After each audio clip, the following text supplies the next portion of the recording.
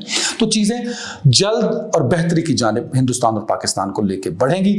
اور عاصم ملک صاحب کا NS سے لگنا اس بات کو واضح کر رہا ہے کہ ہندوستان اور پاکستان میں جنگ کے آثار اب جو بچے بھی تھے وہ ختم ہو گئے. میں تو خیر پہلے دن سے کہہ رہا ہوں کہ جنگ ہو نہیں سکتی. میں نے سب سے پہلے کہا تھا اسی کمرے میں بیٹھ کے، شاید اسی کمرے میں بیٹھ کے، کہ رافیل جو اسٹرینتھ بتائی جا رہی ہے ہندوستان کی، رافیل وہ یوز نہیں کر سکتے اب، کیونکہ بلومبرگ نے وہ رپورٹ چھاپ دی ہے کہ ان کے پاس سورس کوڈ نہیں ہے. ہوں سارے لگے نے وہ پہلے کہ نہ ادھر کی پتا. میں نے تو پہلے ہی کہہ چکا ہوں کہ رافیل سورس کوڈ آ بھی جائے، چلو میں اگلی بات بتا دیتا ہوں. ویسے تو وہ نہیں دیں گے ان کو ابھی فرانس والے، کیونکہ ابھی باقی ڈیل ہے، جب تک وہ ڈیل پوری نہیں ہوگی تب تک سورس کوڈ نہیں آئے گا. اب ہندوستان ان سے مزید رافل طیارے نہیں خریدنا چاہتا، یا اتنی جو 70 ہیں یا 72 ہیں، باقی 30-35 اور ہیں وہ نہیں خریدنا چاہتا، کہتا ہے 10 دے دو 12 دے دو. تو اب وہ کانٹریکٹ کو وائلیٹ کرے گا تو وہ سورس کوڈ اپنے پاس رکھیں گے. تو جب تک وہ سورس کوڈ نہیں تو رکشا ہی ہے، جتنے مرضی لا جاؤ. If there is no source code, بلکہ رکشا بھی چنگا ہے، مطلب میں منڈے نو کہوں گا رکشا پھاڑ دے دہی بلے لایا، انہوں کہوں گا رکشا پھاڑ دے روٹی لایا.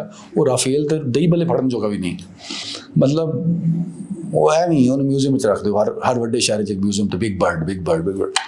سو I'm so sorry یار، میں بڑی قدر کرتا ہوں ہندوستانیوں کی. وہ بیچارے سارے پیسے مودی جی نے ضائع کراتے ہیں، وہ ادھے بندے بھوک تو مار رہے ہیں.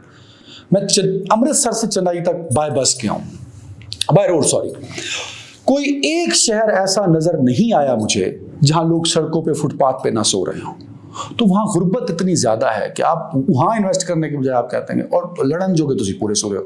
حالات یہ ہیں کہ ابھی جو وائس پریزیڈنٹ ہے امریکہ کے، ان کو میں انٹرویو سن رہا تھا، میں بڑا غور سے سنا ان کو، حالانکہ میری انگریزی بڑی کمزور ہے، میں کہ مس نہ ہو جائے کوئی لفظ، کہ کہیں وہ پاکستان کا نام لے تو پاکستان کا نام آیا. پھر میں نے غور سے سنا تو انہوں نے پاکستان کو رسپانسیبل نہیں ٹھہرا. انہوں نے کہا کہ پاکستان کے ساتھ اگر ان کے کوئی مسئلے ہیں تو حل کریں، ثبوت دیں. تو وہ امریکہ سے جو امیدیں تھیں ہندوستان کو، وہ ساری ملیاں بیٹ ہو گئی. انہیں بڑا مان تھا تلسی گیبٹ ہندو ہے، گیتا پہ حلف لیا، ہندوستان سے ماں باپ ہیں تو ہمارا ساتھ دے گی، نہیں دیا. مارکو روبیو جو ایک بل لے کے آئے کہ ہندوستان جولائی 2024 میں کہ ہندوستان کے اوپر حملہ ہو اور وہ ہندوستان پاکستان پہ الزام لگائے، یہ بل ہے مارکو روبیو کا جو ٹیبل ہوا 25 جولائی 2024 کو. تو امریکہ پاکستان پہ پابندیاں لگا دے اور ہندوستان کے ساتھ کھڑا ہو، یہ بل ہے مارکو روبیو کا. آج وہ وزیر خارجہ ہیں، سیکرٹری آف اسٹیٹ جس کو وزیر خارجہ ہم کہتے ہیں. تو مارکو روبیو جب جے شنکر سے بات کرتے ہیں، جے شنکر 4 لائنوں کا ٹویٹ کرنے جوگا ہوتا ہے جس میں کوئی بڑی بات نہیں لکھی ہوئی. انہوں نے کہا تھوڑے کو تو ثبوت ہی نہیں ہے، اگر ہے سم تو go and work with Pakistan. Secretary of defence سے بات کی ہندوستان کے وزیر دفاع تو راجناتھ سنگھ نے، انہوں نے بھی یہی کہا کہ ثبوت لائیں، پاکستان کے ساتھ مل کے کام کریں. تو ہندوستان کے لیے یہ ایک ڈراؤنا خواب ثابت ہوا ہے کہ امریکہ سے جو تکیہ کیے بیٹھے تھے، جو امریکہ پہ وہ ریلائی کیے بیٹھے تھے، جس سے امیدیں باندھی ہوئی تھی ہندوستان نے، وہ ساری امیدیں دم توڑ گئیں. سو لیٹس سی کیا ہوتا ہے. اب یہی ہوگا کہ ہندوستان کو اپنی ناکامیوں کا اور مودی کو اپنی ناکامیوں کا جو پردہ ہے وہ اس پہ ڈالنے کے لیے اٹینشن ڈائیورٹ کرنی ہوگی. اور وہ جو چیخ کے سارے ٹی وی اینکرز اور یوٹیوبرز پاکستان پر الزام دھر رہے تھے، اب وہ بھی کسی کو منہ دکھانے کے قابل نہیں رہے. تو آپ کا خدا ہی حافظ ہے. پاکستان ہمیشہ سلامت رہے گا، پاکستان ہمیشہ زندہ باد رہے گا. اور اگر لڑنے کا بہت شوق ہے بھی تو پاکستان اس معاملے کے لیے بھی ہر دم تیار ہے. اپنا بہت خیال رکھیے گا. اللہ حافظ.